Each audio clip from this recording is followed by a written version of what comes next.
Integrantes do governo do PT saíram em defesa, correram, aliás, em defesa do ministro Fernando Haddad, que virou realmente explosivo, tipo de expansão de memes a respeito do ministro da Fazenda pela internet, associando ele a mais impostos. Reportagem de Carol Rosito.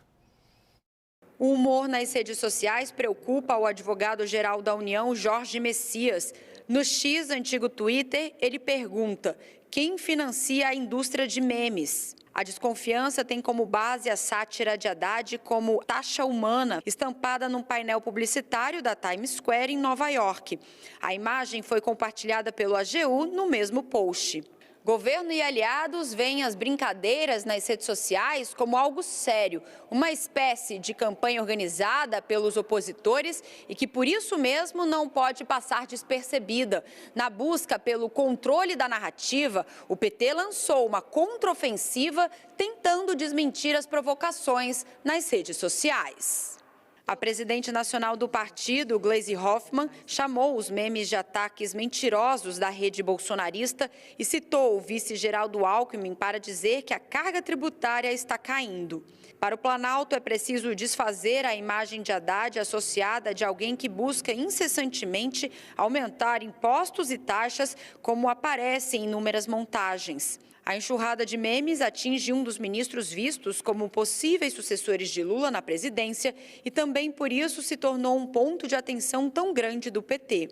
Desde o começo do governo Lula, Haddad defende medidas arrecadatórias. A luta pelo fim da desoneração da folha, a taxação de sites de apostas, de fundos exclusivos e offshore, as mudanças nas regras do CARF, a taxação de compras internacionais online, a famosa taxa das blusinhas, marcam a gestão do ministro. No combate de versões, o governo tenta mostrar que as justificativas para os memes de mais impostos aos brasileiros é equivocada. O que teve aumento, sim, foi de cobrança para os super ricos, para as grandes empresas que sonegavam imposto no país. Isso sim, né? Isso é justiça tributária. Bom, essa é uma lição que todos nós conhecemos, a gente que milita nesse campo também da internet. Responder sério a brincadeira, aí é que propaga. Agora, Renato, a gente tem você hoje conosco aqui na roda porque você há anos se dedica a isso, a monitorar os tráfegos na internet, a ter uma ideia não só do volume, mas também da qualidade desse volume, como que ele pode ser associado a qual setor.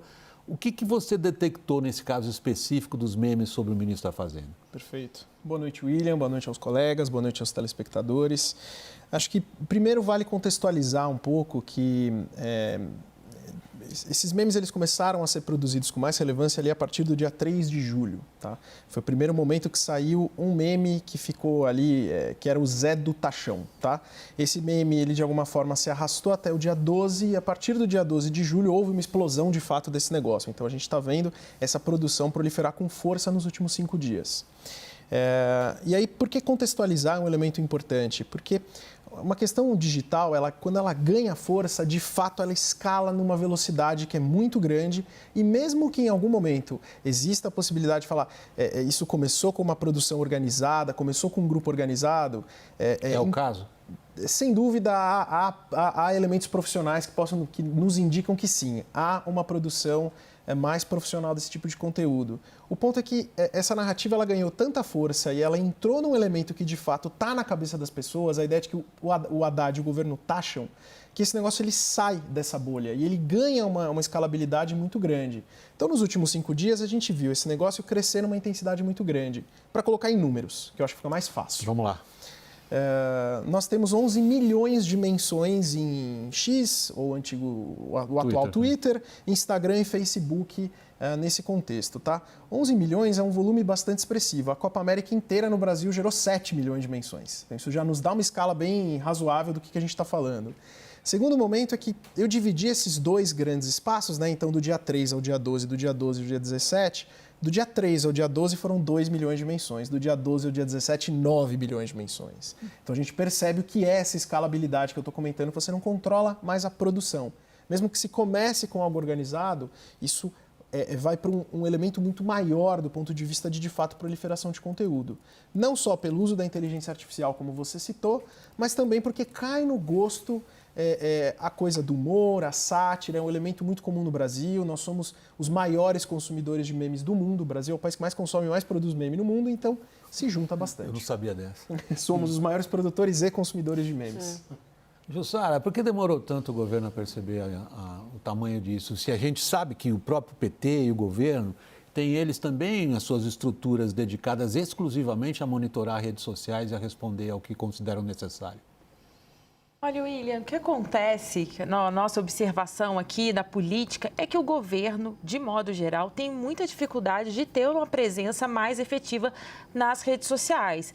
Quando o governo vem, agora, hoje a gente viu a Gleisi Hoffmann, presidente do PT, se manifestando, o ministro Alexandre Padilha também saiu em defesa, mas a questão é que nos bastidores o argumento é: o ministro Haddad não tem tempo para isso, ele está ocupado com outras questões, está encarando com bom humor, mas deveria se preocupar até pela rapidez com que essas sátiras, né, esse humor, ele tem a capacidade, inclusive, de propagar ideias que há muito tempo vem sendo explorada pela oposição. É muito mais efetivo esses memes, esses trocadilhos com nomes de filmes, com trechos de música, do que o ex-presidente Jair Bolsonaro e todos os dias no seu perfil publicar que o governo Lula taxa a população, que aumenta impostos. Então, o governo demorou a ter uma reação. Quando propõe uma reação, é uma reação que, como você bem observou, ela é muito séria para rebater algo que é bem-humorado. Não casa, fica desconectado. Então, também na observação aqui do professor, olha, o governo, ele, né, busca essa reação, tentando dar uma explicação para os feitos do Haddad, mas acontece que o humor tem a capacidade de furar a bolha do bolsonarismo. Então, hoje, se você vai além do bolsonarismo, mesmo entre a esquerda e mesmo aqueles cidadãos que não estão preocupados exatamente com a política, estão acompanhando, já entenderam o que é taxade, já entenderam o que é Zé do Chão, já entenderam taxa aqui, taxa lá, enfim, tudo isso deveria preocupar o governo, mas nos bastidores tem sido assim: olha, o ministro Haddad tem outras preocupações e está lidando com bom humor, não deveria ser tanto assim. Caio, você sabe por experiência como repórter que o humor é uma das armas mais perigosas na política. Ela é perigosa. Ela constrói em poucos instantes, ela constrói algo. Construiu-se algo aí no caso? Conseguiu construir e deixar isso marcado, William. Tem uma questão que eu acho muito interessante também, ou seja, já é um fato consumado, né? Não quer dizer que, em se tratando de ciclos políticos eleitorais, que até 2026 o petismo, a esquerda, o Haddad não consigam reverter isso, mas hoje isso marcou, né? Está marcado.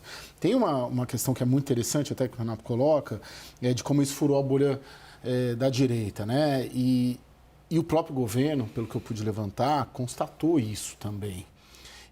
E na avaliação de integrantes do governo com que eu conversei, o fato desses memes estarem sendo também compartilhados por perfis associados à esquerda tem a ver e se refere à própria disputa política que o Fernando Haddad trava com esses setores da esquerda.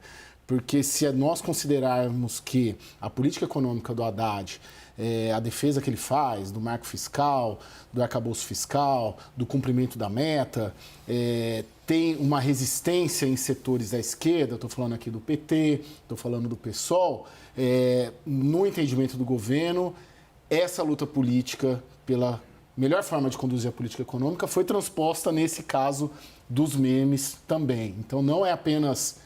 é humor, é engraçado, é também uma luta política dentro do campo da esquerda. Você está dizendo que tem amigos fazendo papel de inimigos. Exatamente. William, e se considerar o que eu acho surpreendente, a presidente do PT se manifestou hoje. O primeiro dia foi 2 de julho. Ok, eu comecei a receber isso quinta, sexta-feira. Estamos na quarta-feira. É a presidente do partido, do possível sucessor do Lula. Esse cara pode ser candidato a presidente em 2026. Ela se manifesta hoje. Hoje ela se manifesta. Tem 2 pontos aí. Um, que você, eu, Thaís, Jussara, nós vivemos numa bolha também, né? A gente vive na bolha daqueles que consomem política 24 horas por dia. Temos todas as nossas redes ligadas de uma forma ou outra à política. Profissionalmente, a gente está ligado nisso. A dúvida é, eu já passo a palavra para você na sequência, Thaís. Eu vou pedir para você explicar a piada, que é uma coisa dificílima, vai pensando. A dúvida é, isso você assinalou, saiu da bolha da direita, de onde provavelmente se localiza a origem desse tipo de campanha. É uma campanha, óbvio. Sim. Pegou muito mais? Sem dúvida. Acho que, trazendo mais alguns pontos métricos que eu acho que ajudam bastante, uma das formas que a gente metrifica no digital é o que a gente chama de impressão. O que é uma impressão? Uma impressão é quando alguém é impactado por um conteúdo, não necessariamente essa pessoa engaja com o conteúdo. Eu recebi essa informação, essa impressão, eu posso estar lá rodando as minhas redes sociais, eu passei rapidamente por um conteúdo. Isso, né? Isso, as próprias plataformas, elas vão imprimindo essa informação para você. Dependendo do tempo que você passa. Isso. Se você demorar segundos a mais... Isso. Hoje, em torno de 3 segundos, pode ser considerado uma impressão, né? Então, essa é uma informação relevante porque mais de 70% dos usuários que consomem algum conteúdo são os chamados silenciosos. Somos nós, estamos rodando lá, eu vi, não necessariamente eu engajei, curti, comentei, compartilhei, mas eu vi aquele material, né? Nos últimos 4 dias, foram 1,2 bilhão de impressões, os memes do Fernando Haddad. Né? De novo, para usar a Copa América como referência, a Copa América inteira no Brasil gerou 500 milhões de impressões. Então, a gente está falando de um elemento muito grande. Eu fiz uma conta de mais ou menos quanto cada usuário de internet no Brasil foi impactado por isso. Lembrando, a gente só está falando de redes sociais, o WhatsApp não é metrificável, então esse número aumenta muito. Tá? Isso dá mais ou menos 6 impactos por dia. É como se cada brasileiro tivesse visto 6 memes por dia do Fernando Haddad. Então, de novo, isso é uma métrica bastante relevante para corroborar teu ponto de que, mais do que furou a bolha, é um elemento que virou algo contínuo na nossa realidade digital. Thaís, agora vamos ao que é a coisa mais chata do mundo, que é explicar uma piada.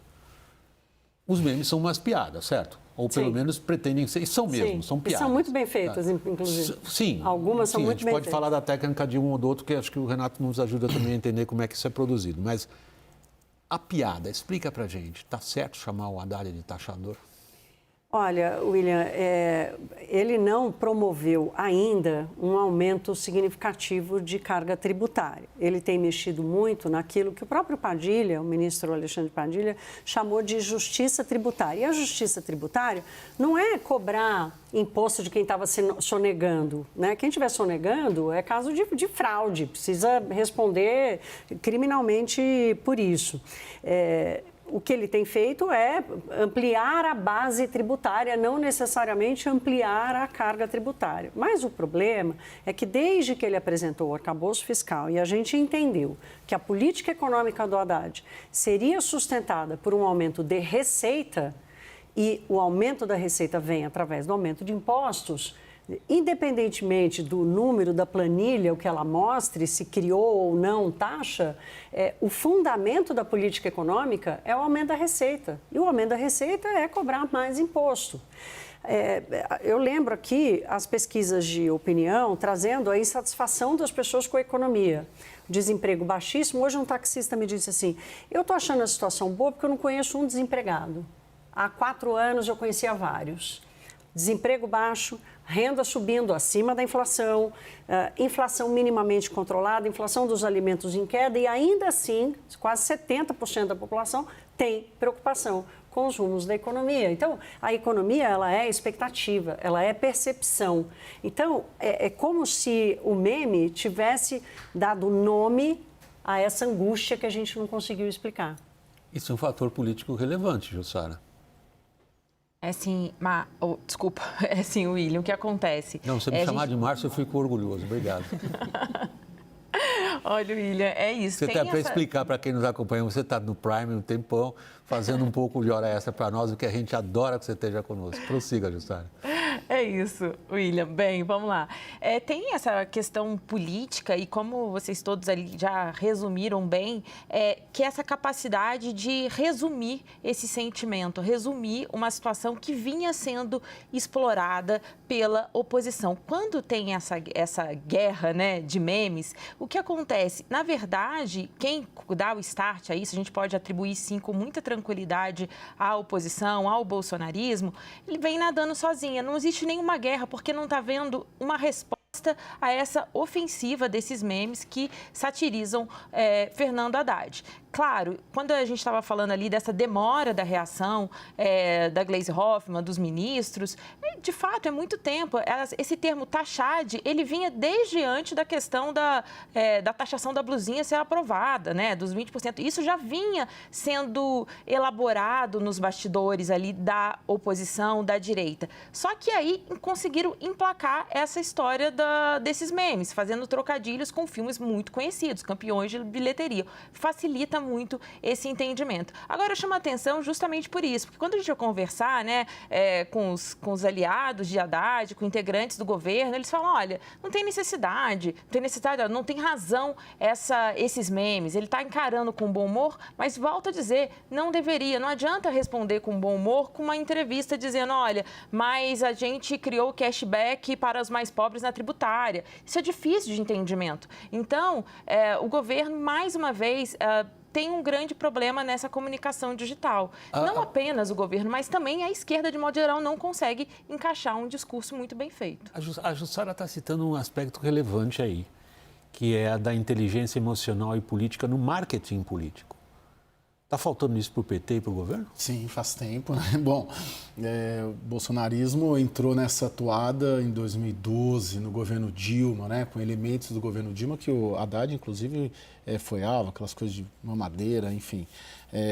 O governo Lula nunca conseguiu, o petismo nunca conseguiu se estruturar para fazer frente à direita nas redes sociais. Uma vantagem, e no grande projeto, no grande contrato que firmou, a grande licitação do ano em Brasília foi justamente para a comunicação digital e ela naufragou. Uma licitação de 200 milhões de reais que foi suspensa por suspeitas de irregularidades, que era onde o governo... Graves irregularidades. Isso, que era onde o governo estava tentando começar a se estruturar para responder. Era uma licitação de comunicação digital da SECOM. 200 milhões de reais e 197 milhões, que foi suspensa por suspeitas de irregularidades. Ou seja, nem quando começou a tentar se organizar, aí, enfim, neste caso específico, pelo que eu levantei, a estratégia do governo, eles já consideram que perderam. Não tem como, né? Não tem como, né? De hoje. Pelos números que você trouxe, Renato, eu estou assombrado. Acho que métrica que você diz, desculpa, Caio. Não, claro. Só para te complementar, Caio, o governo lançou uma contraofensiva que é o Haddad a outro nível, né? Que é, na realidade, essa tentativa de contraofensiva. Mas, assim, até o momento, a campanha registrou algo em torno de 5 mil menções. São 11 milhões em relação aos memes do Haddad. Então, sim, 5 mil contra 11 milhões. Se for considerar quanto eles teriam um prazo, neste ponto específico, eles teriam um prazo, 2026... Tem 2 anos até as eleições, você consegue construir, se organizar para ir nessa linha de justiça tributária, de que a taxação dos ricos, melhorar a vida dos pobres, juntar com outro pacote de questões ali de um governo social, vamos dizer mas assim. O ponto que você está levantando é no ponto da argumentação. Você está realmente se referindo, Caio, àquilo que o governo teria como algo a contrapor à percepção a qual a Thaís se referiu. E vão por aí. Ok. Mas eu acho que nós estamos num outro plano. Era isso que eu queria passar para a tua avaliação, Renato. Nós não estamos no plano, e esse é o grande problema, muitas vezes, dos marqueteiros políticos nas redes sociais, nós não estamos no plano do argumento racional colocado contra o argumento racional.